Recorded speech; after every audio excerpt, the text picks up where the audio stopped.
saya sedikit mengingatkan buat teman-teman para pendaki bahwa gunung itu tidak bisa ditaklukkan gitu. Jadi taklukkanlah diri sendiri gitu. Dan jadikan gunung ini guru agung gitu buat peningkatan kualitas diri kita. Mendaki gunung ini menjadi salah satu bagian dari tadi Akang bilang pembentukan karakter ya, pembentukan karakter. Dua kali Everest pertama kali dan Everest kedua saya juga nyaris gitu meninggalkan jenazah di sana gitu. Saya sudah bilang pada saat di tenda, saya bilang sama satu tim saya, Nur Huda, kamu bawa bendera merah putih ke puncak sendiri, siap ya.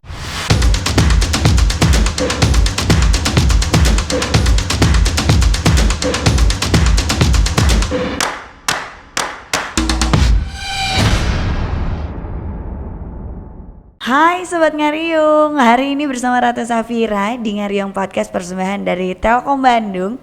Hari ini kita bakal ngobrol-ngobrol yang seru banget mungkin buat kamu yang suka dengan olahraga outdoor. Udah pernah apa belum nyobain olahraga outdoor? Mungkin pada saat pandemi kayak gini nih, kalau udah mulai bosen di rumah, terus ya udah mulai mager-mager, udah mulai banyak teman-teman yang mulai hiking atau enggak naik gunung. Salah satunya aku, tapi kalau sekarang Ratu udah bareng sama Kang Iwan Kweceng Irawan. Halo Kang Iwan. Halo Mbak Ratu. Oke, Kang Iwan ini adalah, aku bacain ya karena kalian akan terheran-heran nih ya Sobat Ngariung ya. Kang Iwan ini adalah salah satu anggota Wanadri di angkatan 93. Wow, kebayang ya. Sudah memantapkan diri di dunia mendaki, panjat tebing dan juga rescue.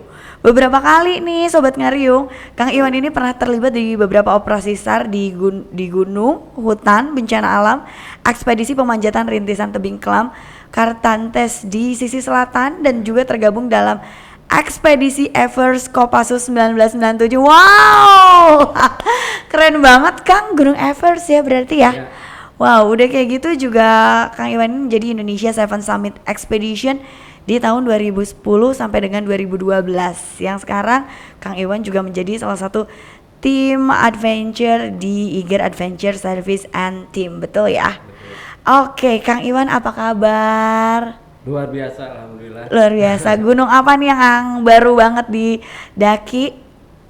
Baru hari Jumat kemarin turun dari Gunung Kembang dalam program adopsi gunung kerjasama Eger dengan pengelola gunung di sana di Gunung Hutan di Wonosobo.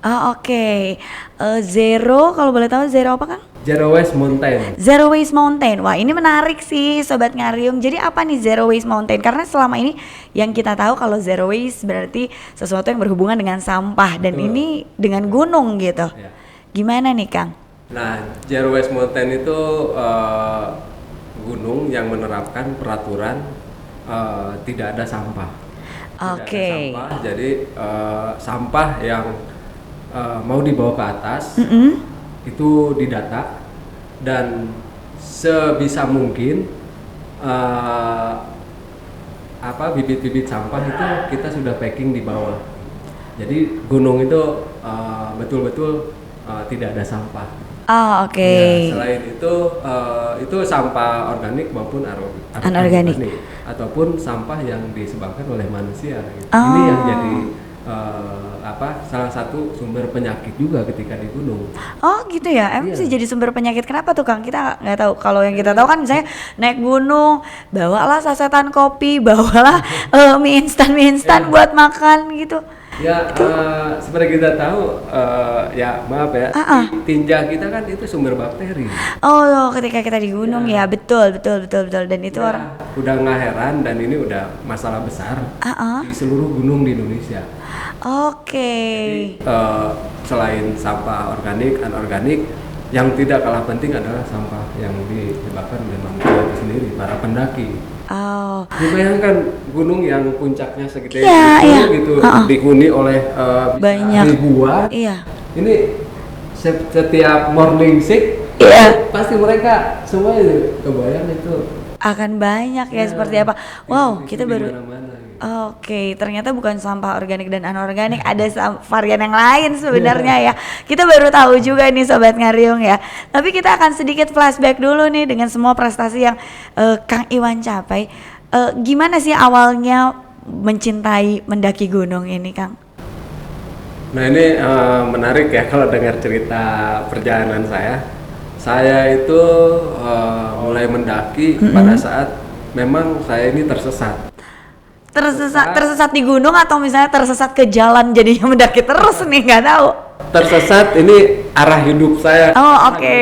Arah hidup saya ini mau kemana? Gitu. Cuman ya memang pada saat itu 92 akhir saya diajakin nyoba naik gunung gitu. Karena saya penasaran ini ke gunung ini ada jalurnya nggak ya? Gitu kan ngelihat jalan gitu ya kelihatan. Ini nggak kelihatan nih.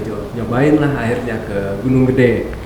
Dan pada saat itu karena fisik belum siap, saya nggak nyampe, jadi saya sampai di puncak Geger, jadi bisa dibilang puncak Bayangan lah. Nah itu malam, waktu itu masih jadi pendaki abal-abal. Wow, masih jadi pendaki amatir nih Sobat Ngariung. Mungkin Sobat Ngariung juga pernah ngerasain ya, mendaki gunung belum tahu yang penting mendaki aja dulu. Betul. Kan suka gitu ya Kang ya. Betul. Nah justru pada saat itu di pagi hari pada saat sunrise pemandangan itu baru kebuka dan di sana saya bisa melihat apa ya yang waktu itu saya nggak bisa ceritakan gitu, cuman melekat di hati. Melekat di hati, kemudian turun ke balik lagi ke Bandung. Pada saat itu 92 itu heboh dengan berita almarhum Norman Edwin yang meninggal di Aconcagua di Argentina. Gunung tertinggi di Amerika Selatan. Nah pada saat itu saya berpikir ternyata naik gunung itu perlu pengetahuan khusus dan keterampilan. Akhirnya 93 awal saya melihat ada pendaftaran Wanadri Recruitment. Nah masuklah ke Wanadri. Dari situ saya kuliah sampai sekarang di Wanadri itu ya. Banyak banget berarti ilmu yang bisa didapatkan di Wanadri itu. Tapi bener banget satu yang aku garis bawahi nih Sobat Ngariung ya, memang bener ketika kita naik gunung kita membutuhkan pengetahuan dan juga fisik yang sehat. Dan kadang-kadang gak semua orang nih ketika mau mendaki tahu medannya seperti apa atau nggak jaraknya seperti apa. Malah kadang-kadang kalau zaman sekarang juga dijadikan naik gunung itu sebagai konten kan Kang. Betul.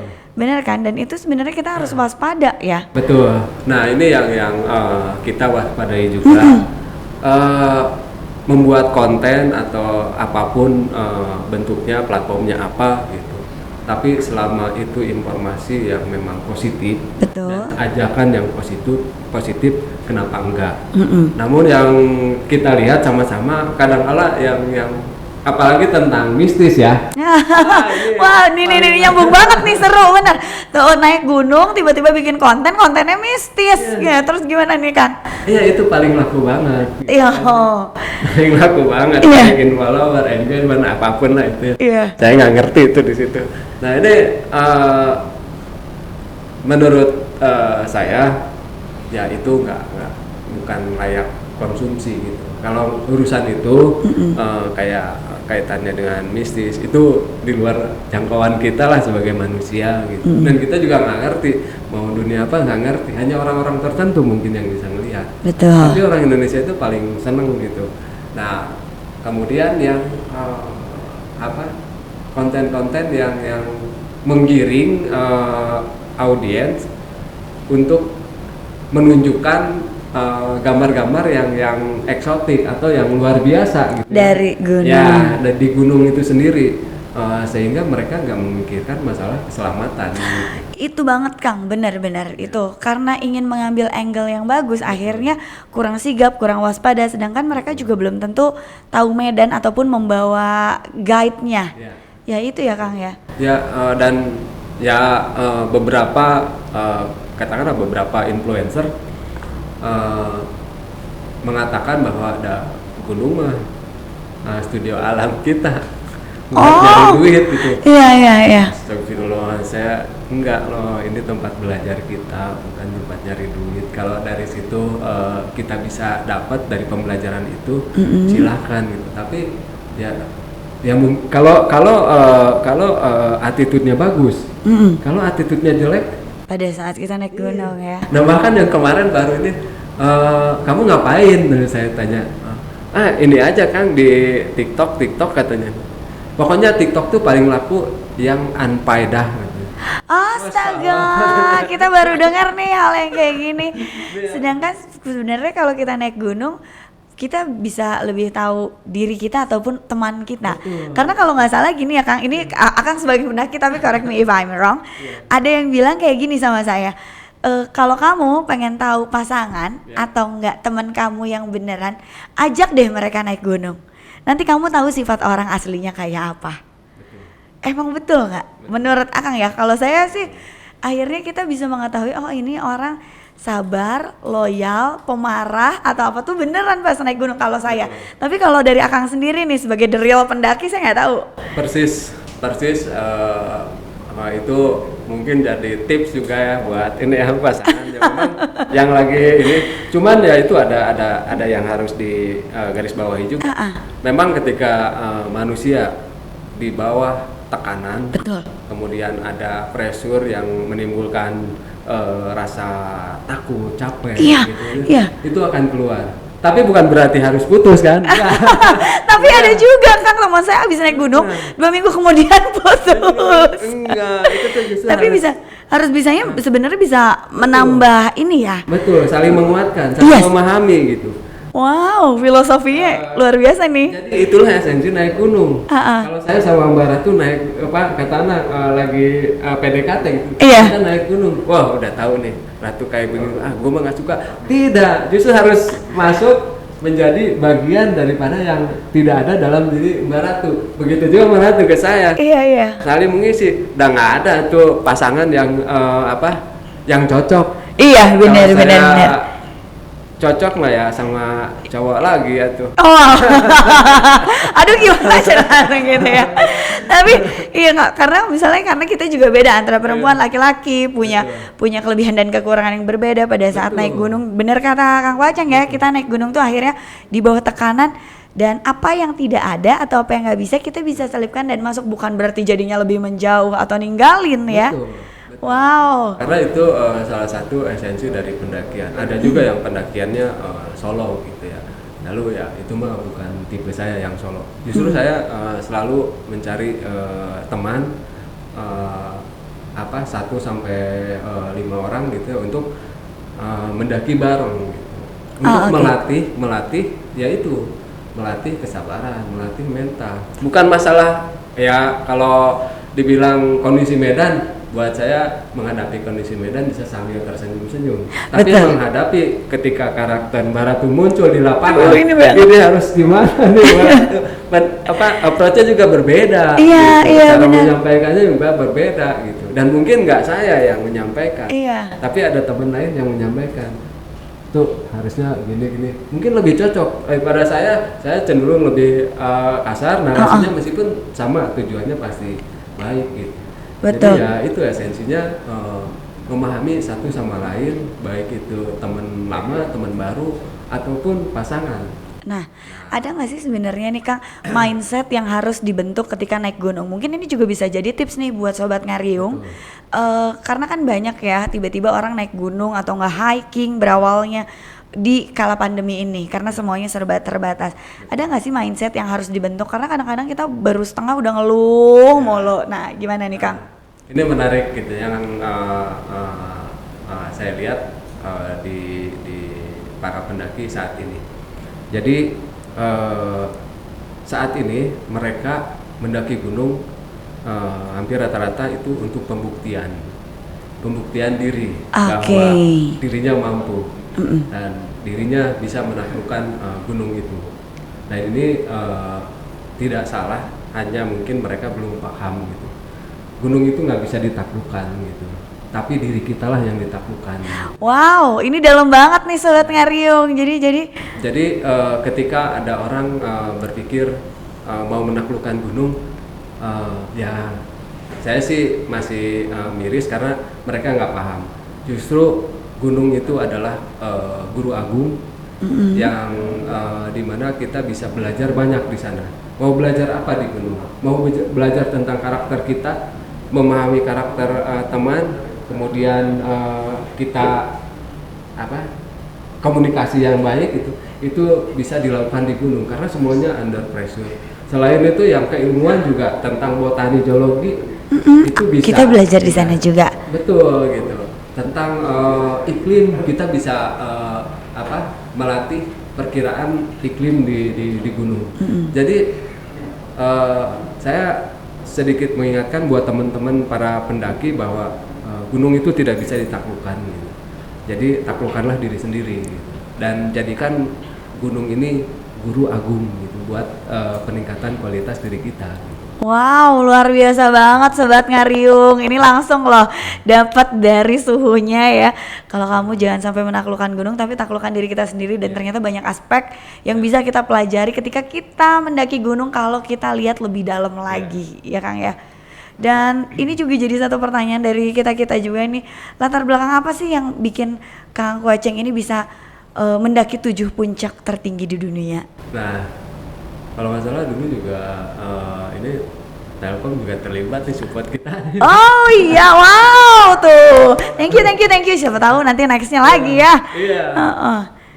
Jadi 2009 sebetulnya ada trigger yang membuat kita Wanadri membuat ekspedisi. Kalau saya sendiri kan dari kegagalan 97, waktu itu 97 mendaki Everest gagal. Saya belum dikasih kesempatan, tapi saya bertekad untuk balik lagi ke Everest. Gitu. Saya terus berlatih, terus kemudian 2002 mencoba lagi 2004 itu gagal total, nggak ada dukungan sama sekali, semesta tidak mendukung.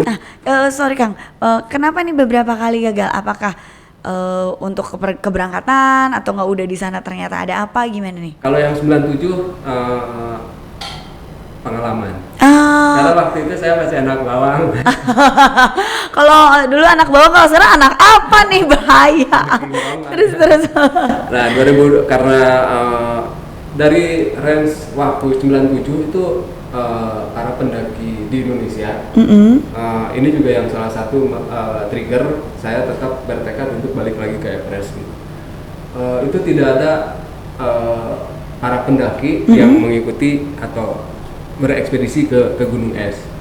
Akhirnya 2002 kami menggagas mencoba kembali untuk berangkat lagi ke Everest. Nah pada saat perjalanan ya semesta tidak mendukung, tidak ada support sama sekali. 2 tahun persiapan itu Rp0 kita jungkir balik nggak dapat. Akhirnya kita terhibur oleh pendakian gunung tertinggi di Indonesia, yaitu di Kartens atau Puncak Jaya di Papua. Jaya Wijaya. Nah, dari situ saya tetap berlatih sampai di titik 2009. Ada tawaran, tapi waktu itu masih sebagai supervisor bagi tim yang muda-muda di Wanadri. Saya ditunjuk sebagai supervisor. Akhirnya saya iyakan gitu karena adik-adik saya ini nol pengalaman, jadi saya wajib untuk mendampingi mereka. Seiring waktu itu juga sama triggernya. Sampai 2009 itu sudah ada pendakian tapi belum menguap di permukaan Indonesia, sehingga ini kok adem ayem aja dunia pendakian itu. Padahal dunia pendakian internasional itu tidak kalah meningkatkan gengsi negara itu sendiri. Wow, kita baru tahu nih Sobat Ngariung, ternyata dunia pendakian juga menjadi salah satu meningkatkan kualitas negara itu sendiri. Value dari negara itu sendiri. Salah satunya kenapa tuh Kang? Karena disitulah dengan pendakian ya seperti halnya Olimpiade. Halnya Olimpiade. Ketika ada gunung yang memang menjadi parameter khusus bagi para pendaki, tetapi ini dilakukan oleh dari suatu negara, dan ini akan melihat bahwa ternyata Indonesia bisa juga punya juga para pendaki kelas dunia gitu. Jadi disitulah makanya kalau di sini ada Mayem, tapi pas begitu di base camp Everest atau di base camp Denali di Amerika Utara atau di Aconcagua tadi, mereka pas begitu melihat kita pakai bendera merah putih gitu, wah ternyata mereka respect juga gitu. Ternyata gitu. Indonesia hebat gitu, ada para pendaki muda dan disupport oleh negara, baik oleh negara maupun swasta gitu. Mereka tuh jungkir balik nyari duit sendiri gitu. Kalau pendaki-pendaki luar negeri. Betul. Nah, nanti setelah mulai punya nama, dia baru ya seperti halnya di sini endorse. Tapi profesional, bukan dari sisi konten atau apa ya. Iya. Benar-benar profesional gitu. Nah, di situ nilai suatu negara gitu bahwa dan apabila prestasinya bagus dan itu seluruh dunia tahu bahwa contoh misalkan Bara tuh mendaki Gunung Everest tanpa oksigen pertama kali itu dahsyat banget gitu. Iya, benar-benar. Indonesia mau tidak gimana gitu. Indonesia ini katakanlah setiap kampus itu punya mapala. Ya. Betul saya. Bahkan sekarang Sispala. Ada perempuan juga Sispala. Itu apa? Sorry. Tingkat SMA. Ada SMA. Wow. Seru. Sispala. Nah, ini mereka tuh naik gunung tuh bukan hobi-hobi konyol gitu, tapi pembentukan karakter juga. Betul. Seharusnya ini didukung penuh oleh sekolah, bahkan Diknas, tidak hanya pramuka gitu. Iya. Tapi pencinta alam ini, Sispala ini harus didukung penuh oleh Diknas gitu. Wajib ada gitu, karena disitulah pembentukan karakter gitu. Meskipun ya banyak implementasi yang agak melenceng, itu mah PR kita untuk mengedukasi mereka gitu, pemahaman. Betul, mungkin di sisi lain juga nih Kang Koeceng, menurut aku juga kurangnya edukasi kepada orang tua ataupun dari sekolah ataupun dari lingkungan sekitar kita untuk mengetahui bahwa mendaki gunung ini menjadi salah satu bagian dari tadi Akang bilang pembentukan karakter ya, pembentukan karakter. Tapi banyak mungkin stigma yang membuat orang berpikir, jangan nanti jatuh, jangan nanti gini, nanti masuk hutan anaknya, orang tuanya nggak ngizinin karena kita tidak pernah mengedukasi bahwa hutan ini seperti apa, ada hutan kayak apa aja, mendaki gunung itu benefitnya apa, yang gitu-gitu mungkin ya kurangnya. Memang kalau ya kebanyakan sekarang ada sih yang orang tuanya paham gitu, mengerti bahwa dunia petualangan biasanya mereka juga punya hobi yang sama. Iya. Tapi ketika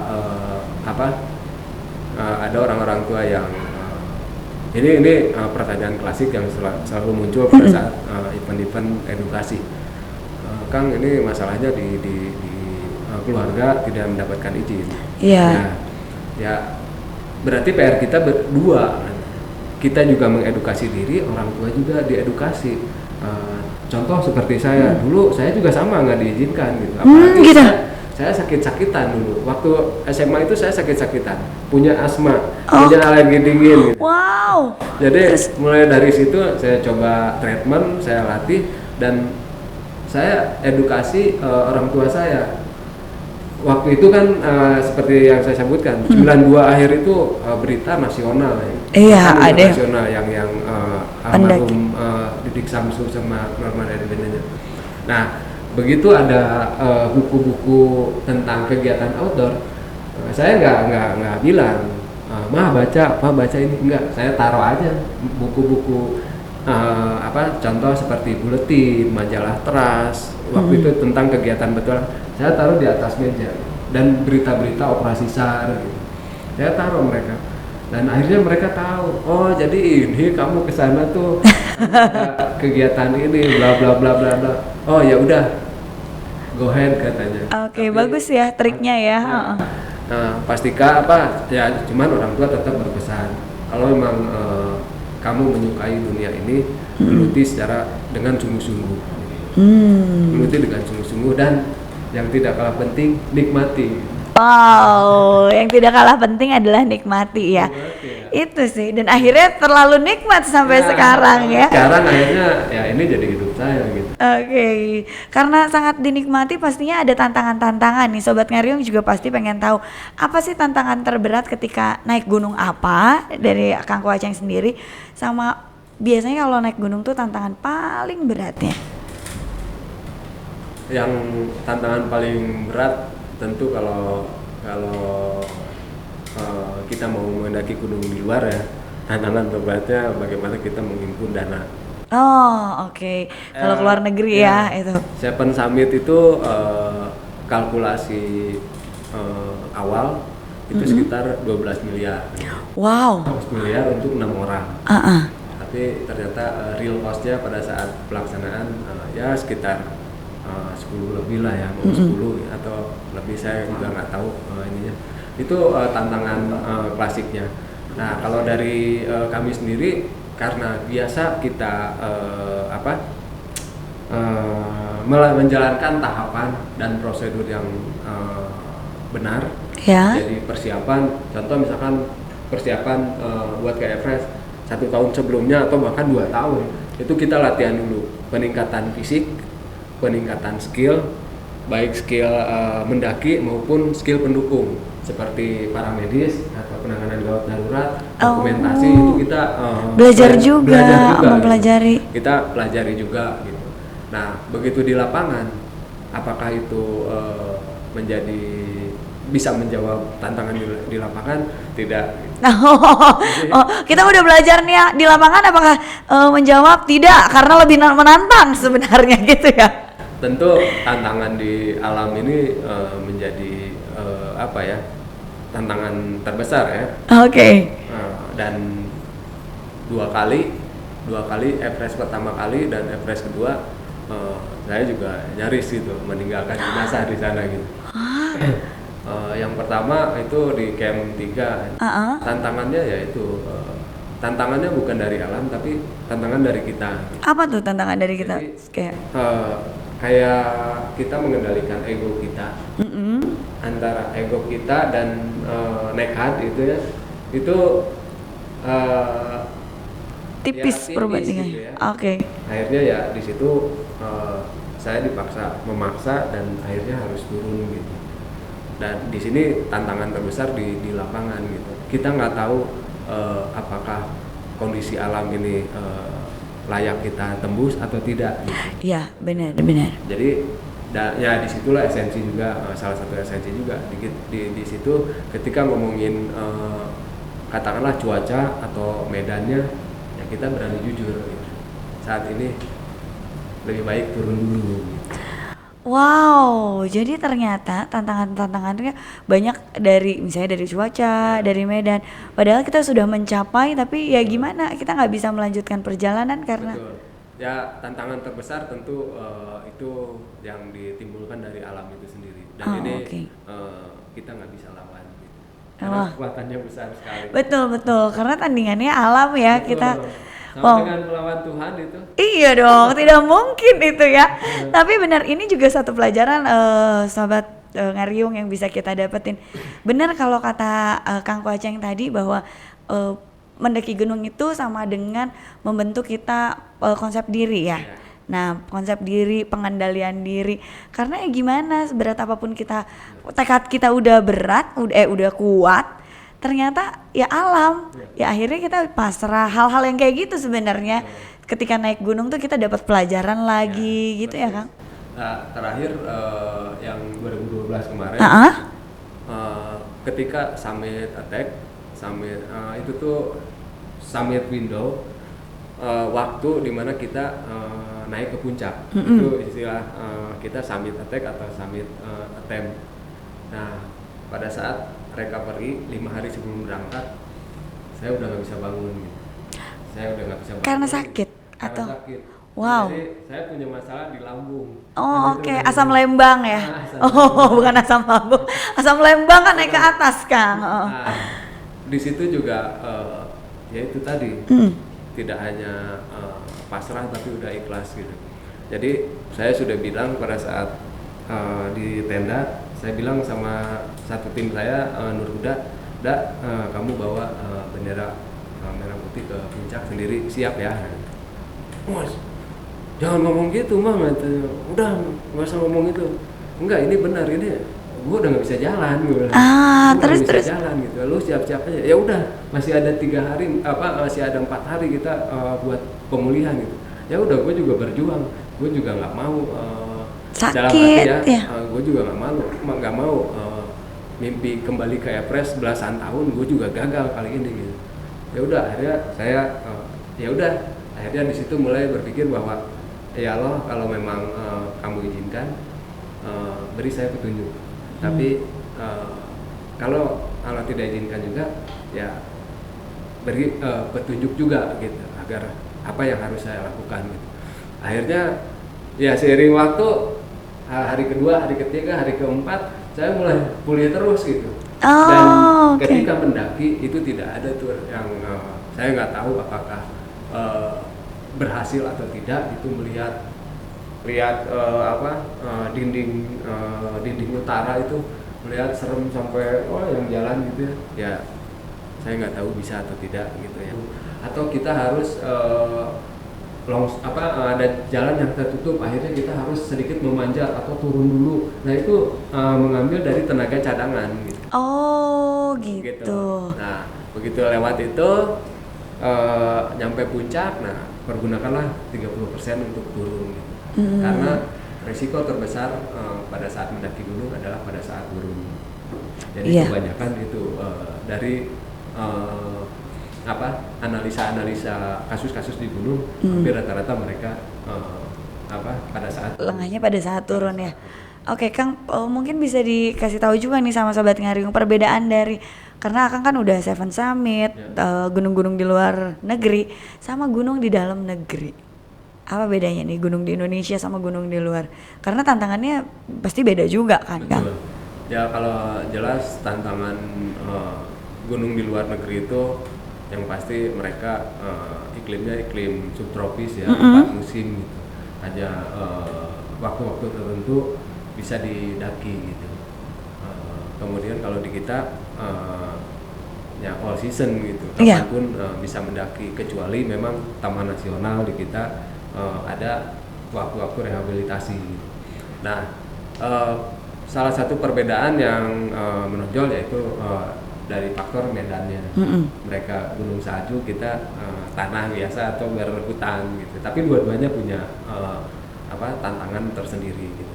Nah, yang kedua mereka kan lebih dulu mengembangkan dunia petualangan, sehingga aturan-aturan yang tadi coba kita terapkan di Indonesia kayak zero waste gitu, mereka udah terapkan. Bahkan di Antartika itu kotoran kita harus bawa-bawa.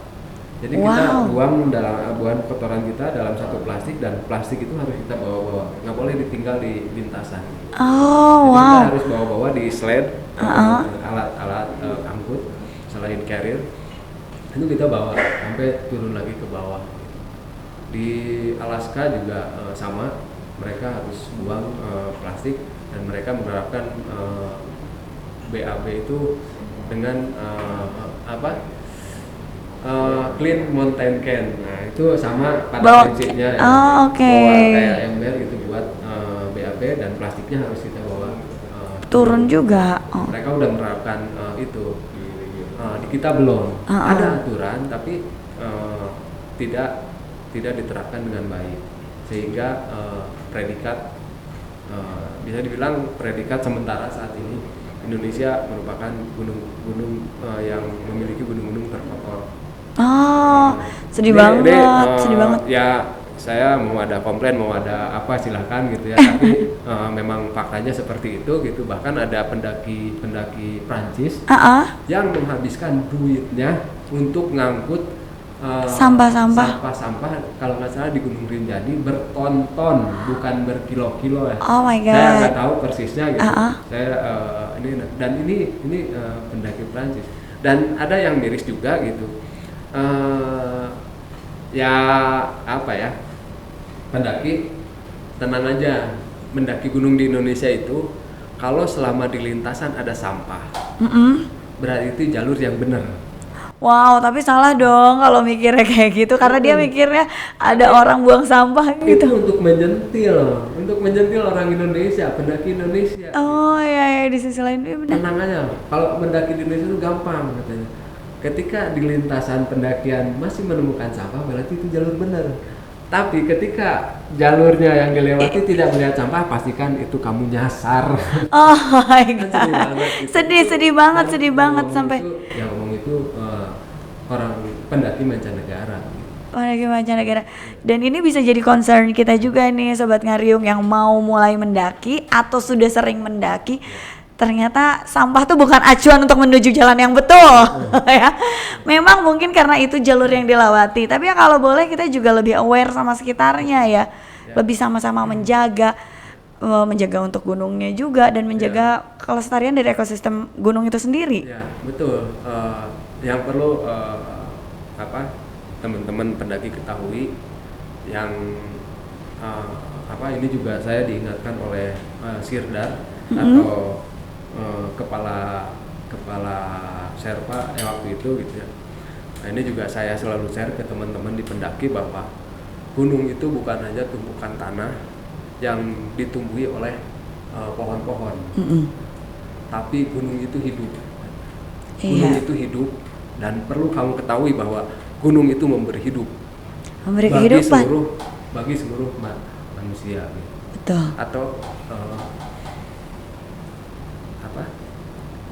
untuk semua makhluk hidup yang ada di bumi ini. Itulah gunung gitu. Mau gunung es, mau gunung tropis, ya itulah gunung. Jadi saya mengajak teman-teman ya ingat itu gitu. Ingat itu bahwa gunung adalah yang memberi hidup bagi kita. Oksigen, air, ada semua dari sana. Betul, aku setuju banget sama Kang Kuaceng, karena bukan berarti kita naik gunung buat jadi pencapaian, buat fun atau buat pembuktian kalau tadi Kang Kuaceng bilang, atau jangan-jangan buat konten doang. Tapi kita juga pada saat kita naik gunung itu juga kita saling menjaga bumi kita, menjaga ekosistemnya, dan juga kita juga menjaga diri kita untuk lebih menahan diri, pengendalian dan konsep diri. Wow, banyak banget yang bisa didapatin. Mungkin kita juga bisa tahu nih Sobat Ngariung, persiapan apa sih buat kamu mungkin yang baru aja pengen mendaki gunung atau udah sering mendaki gunung juga, kadang-kadang tetap aja ada yang kelewat nih Kang buat persiapannya. Langsung dari Kang Kuaceng sendiri gimana? Ya, yang pasti yang perlu diingat teman-teman bahwa mendaki gunung itu adalah kegiatan yang kinestetik atau fisik. Betul. Jadi sebelum mendaki latihan, atau jangan sebelum mendaki lah, treatment selalu fisik gitu. Sampai saat ini meskipun nggak ada acara mendaki, saya tetap mentreatment fisik saya gitu. Latihan fisik tetap fisik, kemudian baca-baca literasi itu sekedar mengingatkan. Kemudian kalau ada waktu di rumah juga bisa kita latih skill-skill kayak skill survival, navigasi atau yang lain-lainnya yang memang dibutuhkan di gunung gitu. Itu bisa dilakukan di rumah gitu. Jadi kebanyakan orang yang mending kalau sebelum mendaki latihan dulu. Ini nggak pernah latihan sama sekali terus naik gunung. Nah ini yang selalu merepotkan. Ya betul, dan itu juga kadang-kadang terjadi sama teman-teman yang mungkin baru mau mulai naik gunung. Wah kayaknya seru naik gunung aja. Padahal betul ya, butuh treatment sendiri, butuh latihan, butuh pengetahuan. Yang paling penting pengetahuan gunung seperti apa dan berapa ketinggian dari gunung itu sendiri, biar kita juga ada acuannya. Dan seperti tadi Kang Kuaceng bilang 30, 30, 40. Iya. Literasi tentang lokasi itu menjadi dasar buat mengumpulkan bagaimana kondisi di sana, data-data informasi di sana. Itu dipelajari kondisi bahkan sampai kondisi medan, bahkan sampai budaya sekalipun gitu kita pelajari. Karena kita ke sana itu akan jadi tamu yang sampai membuat tidak nyaman penduduk setempat gitu. Nah, itu akan jadi parameter sejauh mana kita harus mempersiapkan fisik. Contoh misalkan kalau untuk mendaki Rinjani 1 bulan rutin 3 minggu, seminggu 3 kali latihan cukup. Tapi begitu ke Everest nggak mungkin lah 1 bulan latihan gitu, udah 1 tahun dengan untuk bagi yang pemula gitu. Itu bisa latihan dari gunung yang terendah, gunung kemudian lebih tinggi lagi sampai mendekati ke Everest itu. Jadi selalu mengukur kapasitas diri, karena ya itu dia, di gunung itu unpredictable gitu. Nah itu dia, selalu persiapan itu kuncinya. Itu kuncinya, persiapan dan mengetahui kapasitas diri ya Kang.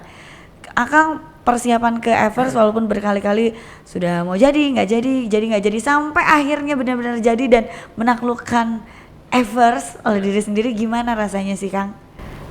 Yang pasti haru bangga juga gitu ya. Tapi tadi salah ya, kita tidak menaklukkan. Bukan menaklukkan tapi menziarahi. Gitu. Oh, menziarahi, yes, betul. Menziarahi gitu, seperti halnya para orang-orang berziarah, berdoa di gunung gitu, mendapat pencerahan, dapat wahyu katakanlah di gunung. Dan saya juga kami selalu menyebut itu ziarah gitu. Dan ke Everest meskipun ya latihan selalu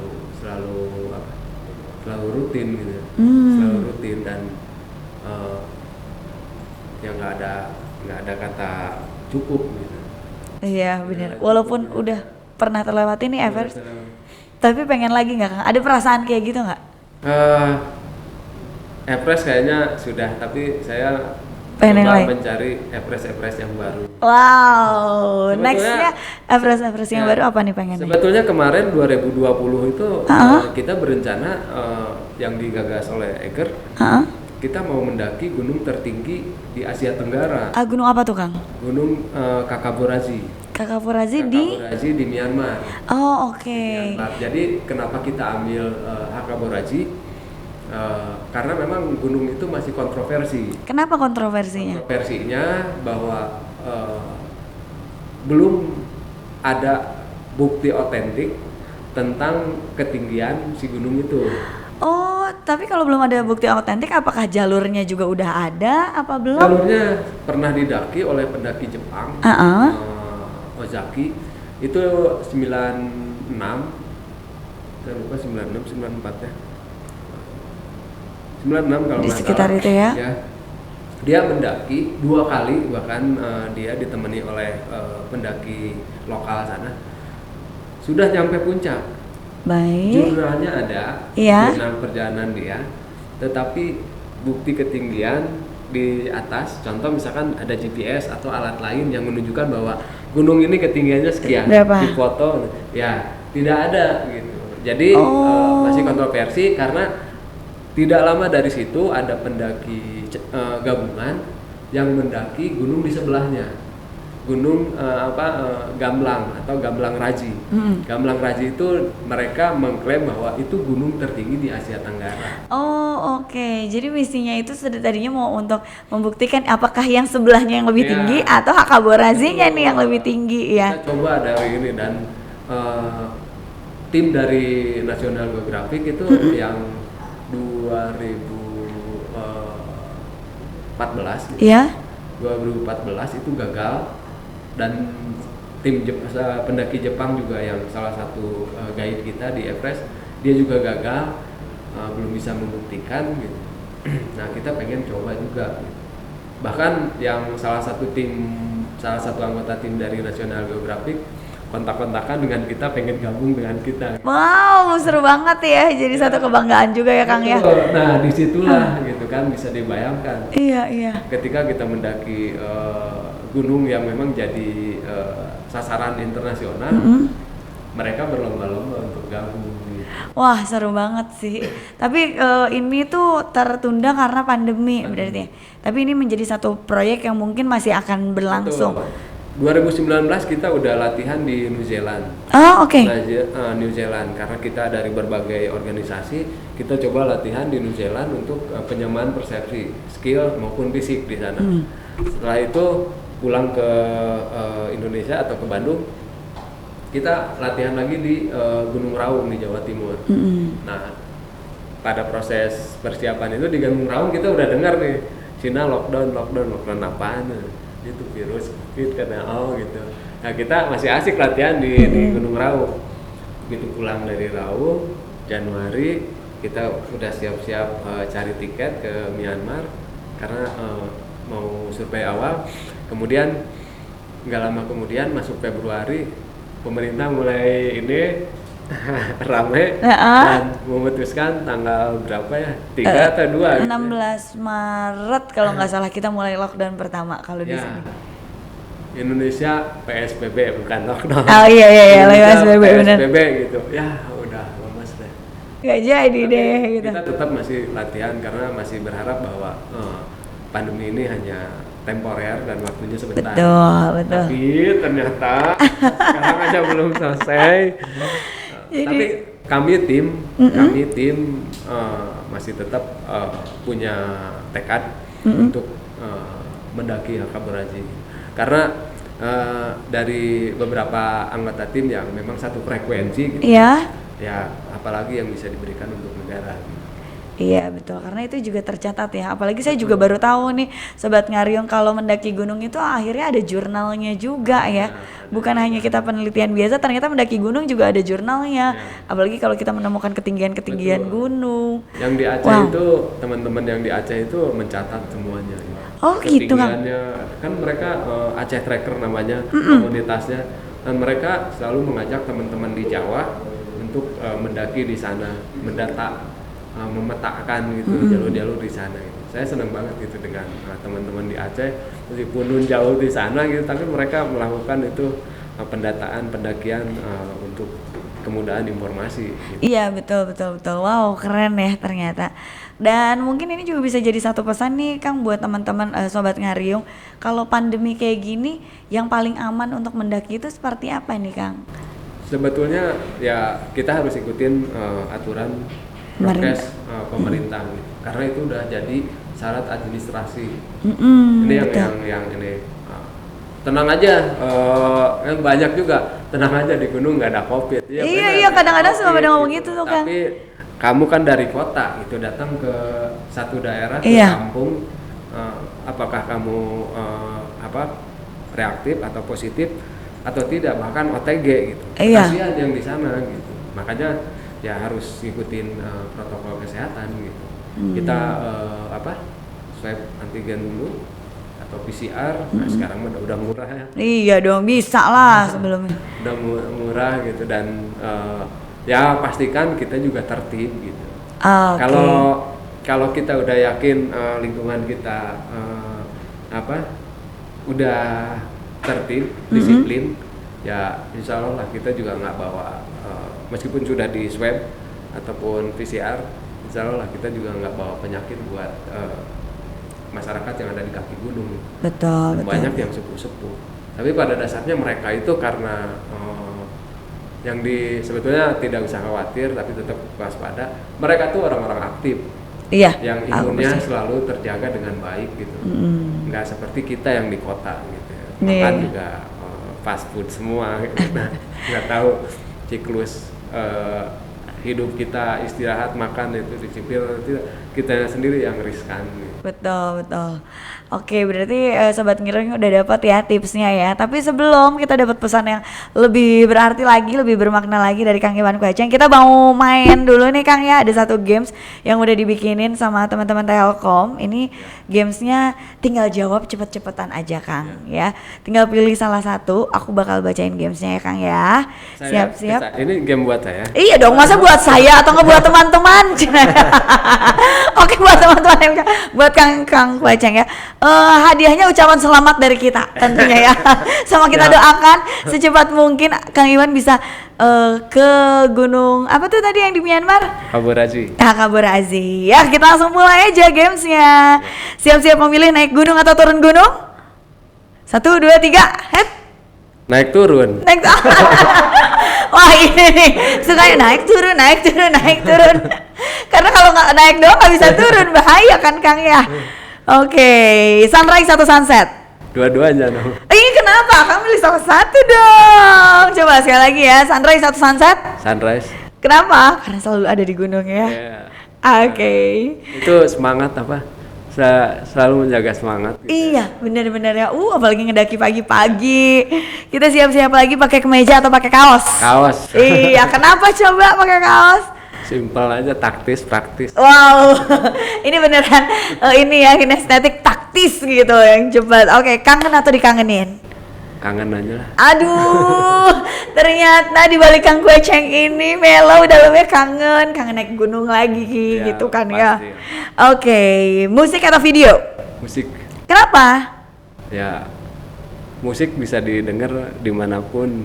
Oh ya, apalagi Pakai nemenin ini kita ya naik gunung. Tanpa harus melihat. Kalau naik gunung kan dengar musik gitu atau lagi. Iya benar-benar itu asik karena sambil lihat video nggak mungkin jatuh ya. Hitam atau putih? Putih aja. Kenapa? Suci Cina ya. Harus membuat kalau filosofi saya putih itu kita harus membuat cerita terus gitu. Oh gitu. Jadi kita bisa menulis cerita terus ya di lembar putih. Wow, filosofis ya. Kang Kueceng itu dari tadi aku mendapat banyak tepuk tangan dulu dong teman-teman, jujur. Aku dapat banyak ini banget. Sumpah deh. Aku kayak develop banget hari ini. Oke, yang ini pasti agak menantang. Ini pertanyaannya udah pada ketawa-ketawa nih teman-teman yang bikin. Gadis atau jahe? Wow. Langsung ketawa pas sudah keingetan. Ayo jawab cepat, 1, 2, 3. Oh jahe. Anget maksudnya kan minum jahe kan. Sukanya yang anget-anget, kalau naik gunung suka dingin soalnya. Aduh ini ngakak juga sih. Baik ya, kita pertanyaan selanjutnya, gunung atau laut? Gunung lah. Ya iya dong, bertahun-tahun ya. Tapi suka nggak sih ke laut? Kita pengen tahu. Suka. Anak-anak saya meskipun masih kecil dia pengennya ke laut gitu. Oh oke. Kita juga pengen tanya nih, nantilah anak kecil itu sebenarnya boleh mendaki gunung atau enggak, atau di ketinggian berapa kan? Boleh kan ya, selama dianya kuat dan kitanya sabar nih orang tuanya. Oh iya, itu kalau bayi sekalipun itu cepat menyesuaikan diri dengan kondisi alam atau lingkungan. Oh gitu. Kitanya aja orang tua yang selalu takut gitu. Oh. Anak saya yang pertama itu umur 2 bulan saya udah ajak naik gunung Tangkuban Perahu.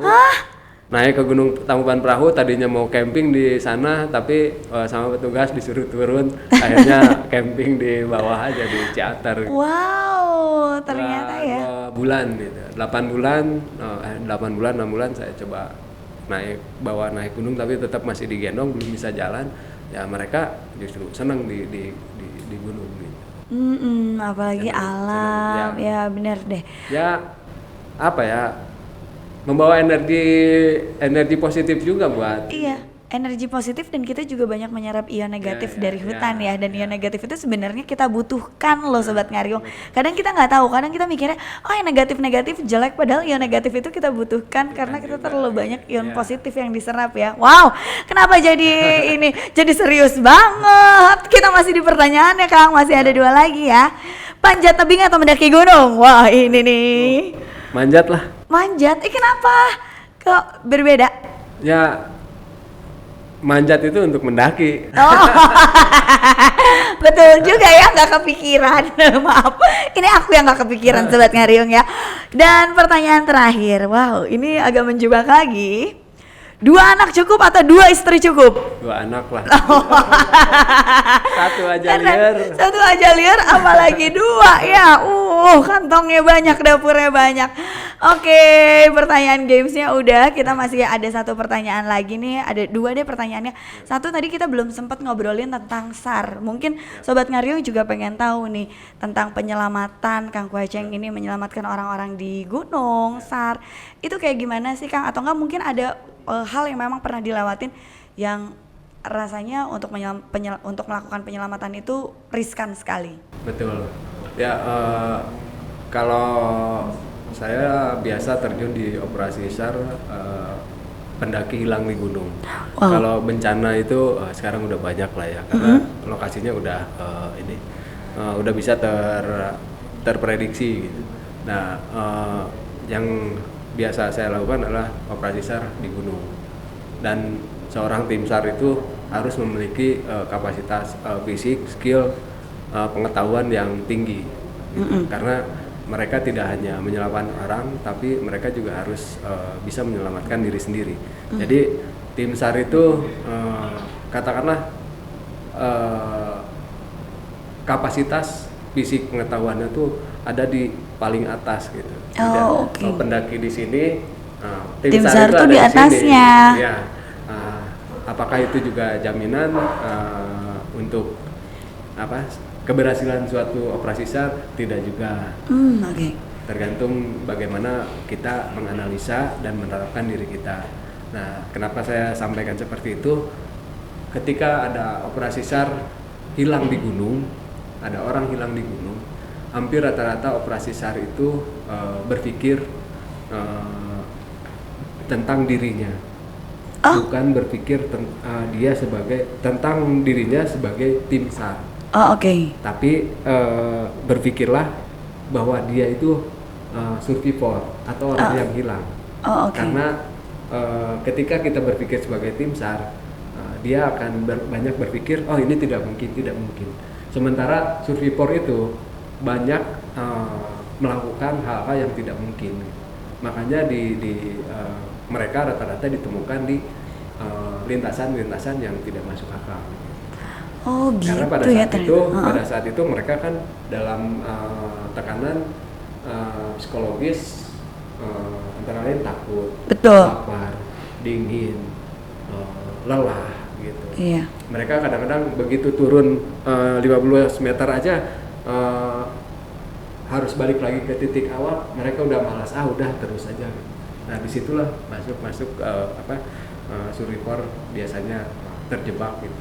Rata-rata jatuh ke jurang. Dan tentu ini juga bagi para pendaki pemula, jangan selamanya mengikuti apa anjuran yang pernah didengar. Seperti contoh, pokoknya kalau nyasar ikutin aja jalur sungai, karena sungai itu pasti ke kampung atau ke bawah, betul gitu.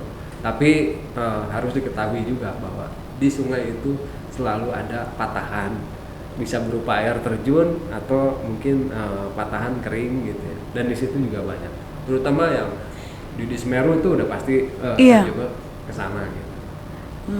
Gitu. Jadi tetap berjalan di punggungan. Sungai itu ngikutin jalur yang terendah kan? Iya, betul. Jadi begitu di atas, dia benar kampungnya, tapi nggak tahu kita harusnya turun di Bandung karena melipir jadi di Cimahi gitu kan. Akhirnya menjauh dan energi di situ udah habis. Iya, betul Kang. Wow. Baiklah, ternyata ya ada mungkin pesan buat teman-teman pendaki pemula kayak tadi ini, dari satu pesan nih, jangan ngikutin ini ya. Jangan ngikutin sungai karena pasti ada patahan ataupun air terjun. Mungkin ada pesan yang lain nggak nih? Ya, itu sih yang selalu kami gaungkan, selalu melakukan persiapan dan persiapan gitu. Sebuah pendakian yang baik direncanakan dengan perencanaan yang baik pula. Ya, betul. Jangan asal-asalan. Oke, harapan Kang Iwan atau mungkin ya kalau dari tadi udah kasih banyak pesan sama Sobat Ngaryong, harapan Kang Iwan untuk para pemuda yang menyukai kegiatan hiking di tahun 2002 ini di Indonesia bagaimana nih? Ya, harapannya mendaki gunung bagi para pendaki pemula, harapannya ya tentu seperti halnya ibu saya gitu, geluti dengan sungguh-sungguh dan nikmati. Pastikan punya mimpi kemanapun gunungnya, tapi pastikan teman-teman punya mimpi. Apakah itu mimpi mendaki gunung di puncak tertinggi atau bahkan mimpinya penyelamatan gunung di Jawa misalkan. Tapi itu menjadi mimpi, sehingga apa yang menjadi tujuan kita suka mendaki gunung itu punya fokus, betul. Punya target, punya goal gitu. Ada tujuan yang jelasnya yang membawa teman-teman kalau Sobat Ngaryong naik gunung tuh ada tujuan yang jelasnya gitu ya. Punya mimpi jangan takut bermimpi lah. Wow, punya mimpi dan jangan takut bermimpi. Baiklah, boleh kasih tepuk tangan dong. Kamu juga boleh kasih reaction virtual. Aku happy banget. Terima kasih Kang Iwang Waceng. Ini dia salah satu pemuda Indonesia penapak 7 puncak tertinggi di dunia. Banyak banget hal yang bisa kita dapat nih sobat Ngariung hari ini. Semoga ini juga bisa menjadi inspirasi. Semoga nanti kita bisa ngobrol lebih panjang lagi, lebih banyak lagi tentang pendakian gunung, karena aku happy banget hari ini. Podcastnya di gunung dong. Oh, podcastnya di gunung dong. Siap ya. Kang Waceng lihat udah pada bilang siap ya. Kalau aku sih oke. Belum ada loh. Iya, kita tinggal bawa alatnya. Sebenarnya ada alat yang sekarang mah apa yang nggak ada. Iya, benar yang bisa ngilangin noise tuh itu ada banget. Dan kita juga sambil ngopi di gunungnya seru ya. Wow, next ya. Ini tantangan bagi kita loh. Sambil ngecek sinyal. Enggak, udah pasti terbukti oke. Ya semuanya. Kang Waceng, terima kasih sekali loh udah ada di podcastnya Telkom Ngariung hari ini. Kita dapat banyak inspirasi, semoga kamu juga dapat banyak inspirasi. Yang paling dapat satu, selain menaklukkan, kita nggak pernah naklukin gunung, tapi yang ditaklukkan adalah diri kita. Tadi kata Kang Waceng ya. Aku itu tersentuh banget sobat Ngariung. Sampai ketemu lagi di Ngariung Podcast selanjutnya bersama dengan Telkom. Nanti kita akan menghadirkan orang-orang yang inspirasional juga buat kamu sobat Ngariung. Sampai berjumpa lagi.